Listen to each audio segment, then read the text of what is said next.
Hey YouTube, beautiful sunny day here in Valdez.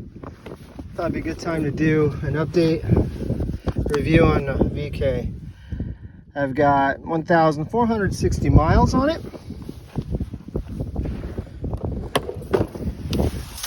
I've been having issues with the starter not working. Sometimes it works, sometimes it doesn't, sometimes it half-ass works. Let's see what happens. Oh, I heard something bzz. What the hell was that? Let's go to the other side. Crazy how much better the snow is here. This morning I was thinking in a different spot. Oh, I was post-hole and I was up to my waist. And here, I didn't realize the snow would be so good here. I should have rode my RMK. Anyhow. You guys, I don't know if you heard that buzz. Nope, nothing there. So I'm just having the same starter issues that I was having. Don't know. It's warm. It was like 37 when I left the house. So I think the problem is somewhere in here.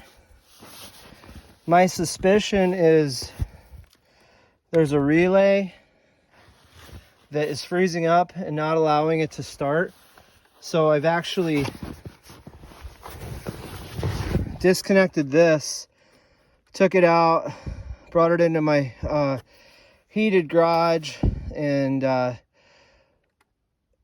put it on. It didn't make any difference. I didn't notice any water come out of it. I didn't notice any signs of ice. So I don't know. I don't really know what those do. But that's one of the issues I've been having. It's annoying. So if you guys have had the same issue, let me know, and then we can talk about it in the comments below. Anyway, to the review. I got soaked earlier this morning. A lot of the snow swirling in the back, and this is now getting wet. It was a little bit drier. I just got soaked, so it throws a lot of snow. Something that I noticed, I thought was, well, I guess not. I was liking the 2-in-1 manifold because it's aluminum, but it does have a rubber boot. The Skidoo sleds, I've had those rot out. My Polaris, that Trailandy's on the original boots from like 91. It's kind of amazing. I don't know what the difference in the rubber was, so hopefully this one will last a long time. Let's see, what else did mechanical brake. It's actually, I was on that mountain coming down and it started to get hot. I was using it a lot. Not that, I think it's a very heavy sled, nothing to do with whether you've got a cable pulling the brake or hydraulic. But the disc on it isn't very big. It's not a very large diameter disc for the size of and weight of the machine.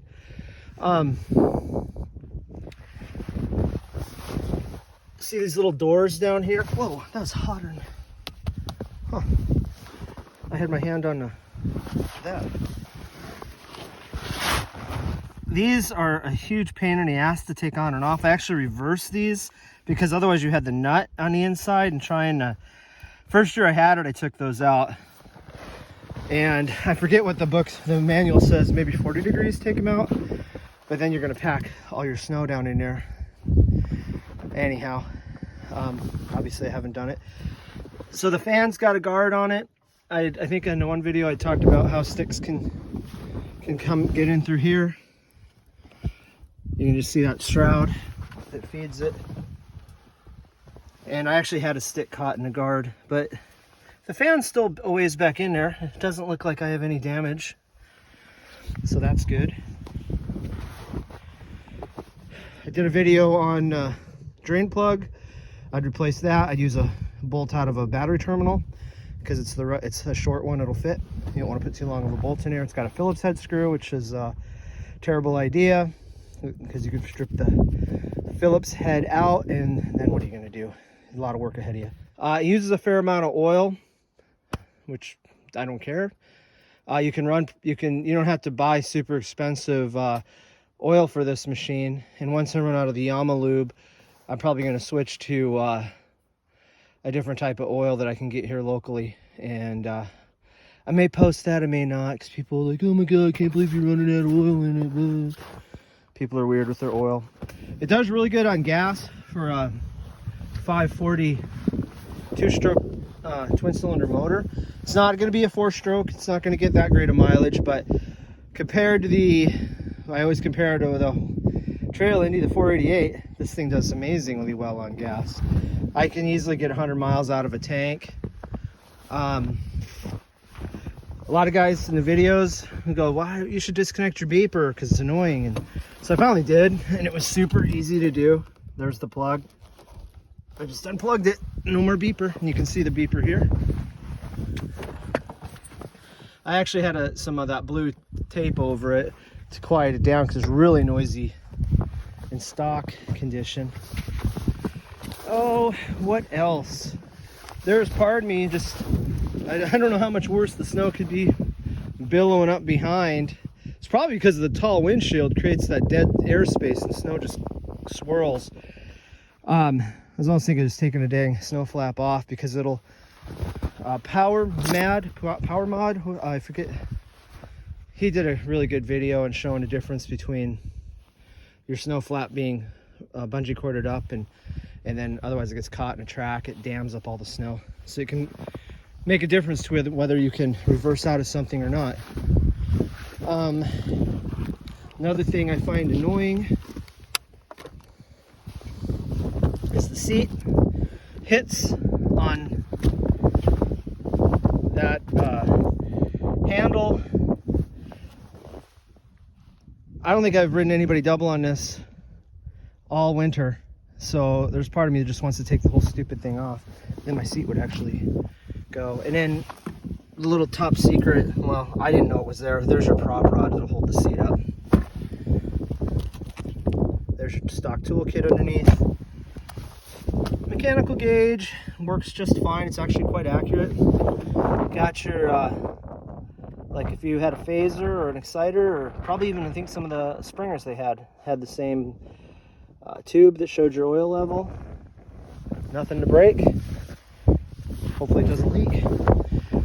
Something I've been thinking about doing is putting a primer on, and I thought, yeah, see right there? I think that's exactly right where you'd plug in the T to put a primer on it. When it's been really cold, we don't get the super cold conditions like the interior of Alaska does, or some of the other countries that watch my channel. I think the coldest we got this year is maybe 7 below. So that's, you know, heck, even a lot of places in over 48 get colder than that. So the choke's been working just fine for me. I haven't had it freeze up or anything. That's something that has occurred on some of my older sleds in the past. So your choke is there, you've got this cable, and then it's a plunger. The biggest thing is when you start it, once it starts, kick that thing, at least go to halfway, because it probably will need half choke. And then once it starts running and you want to take the choke off as soon as possible. I think that's the number one question I get from guys. They're like, questions about starting it and fouling plugs, and I've not fouled a set of plugs in this thing the whole time I've had it.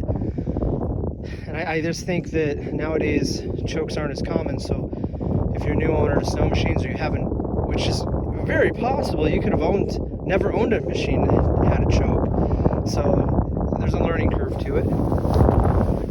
The hot grips and thumb warmer, they get nice and warm. Toast, they work really well. Just these big switches. I think that's the same switch that's on side by side of the Viking. Yeah. Sometimes the windshield is your best friend. Other times it's not, because it could fog up. You can't see through it. What else do I have to talk about on this machine? I haven't had any. I mean, it doesn't have that many miles on it. The struts work really well. Actually, they work really well going through the powder snow, deep snow, and they actually don't ride bad. I like the way the front end looks. It's got like that SR5, or the SS. That's what it actually reminds me more of, is like that SS 440 that was in the early 80s. I'm kind of thinking part of the mold, and they just expanded on it. I don't know. So it looks like I got something poked me right there. You got that frog skin stuff.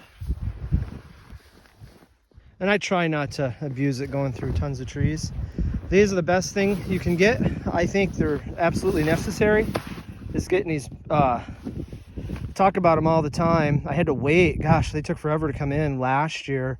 And this snow right now, the VK would not be fun to ride. It would just be knifing in and just being awful, and these make a big difference. Now, the downside is they also just float you. It can be a bear to ride on a trip, on a unpacked snow. Like, so when we got, this was all really, really wet snow, and it's a lot better today. But it was just, I've ridden in that conditions before, and it loads on top, so much snow builds up. It's like a giant water buffalo you're trying to ride. Things awful. With the downsides, so it's all, there's more pros than cons to having a big wide ski skins.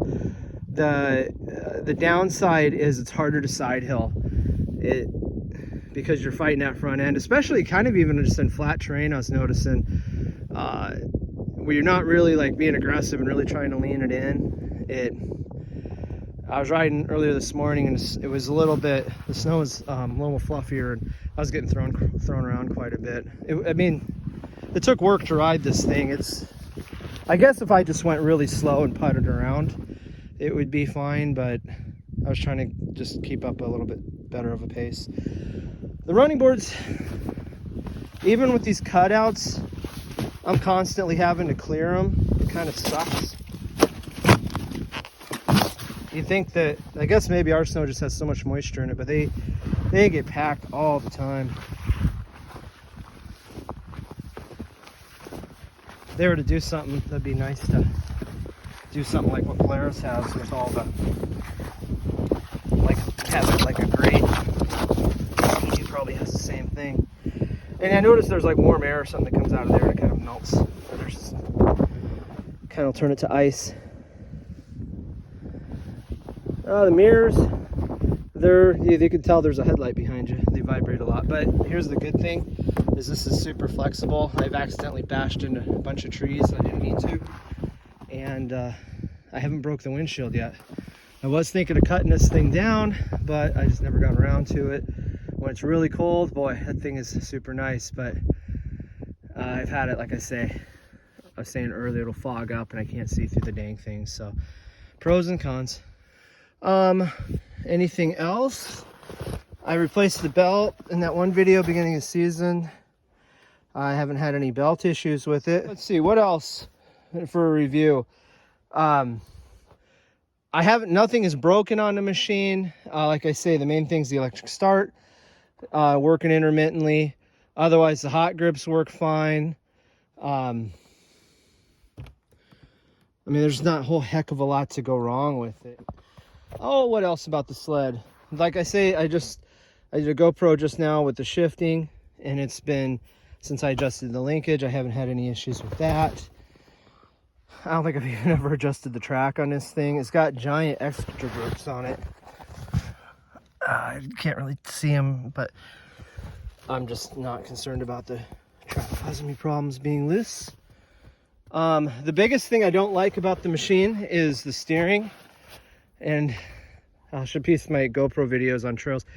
It just doesn't turn very tight, and it drives me freaking crazy. All right, I'm gonna go kind of just explore around, and then I get to go move more snow at my house to get ready. We're supposed to get more snow coming up, so at least I got to play in it a bit. Just wanted to go out for a little ride and mainly just go see what the conditions look like, because I haven't been out. And oh my gosh, they're amazing. This breeze is even warm. It's just gorgeous.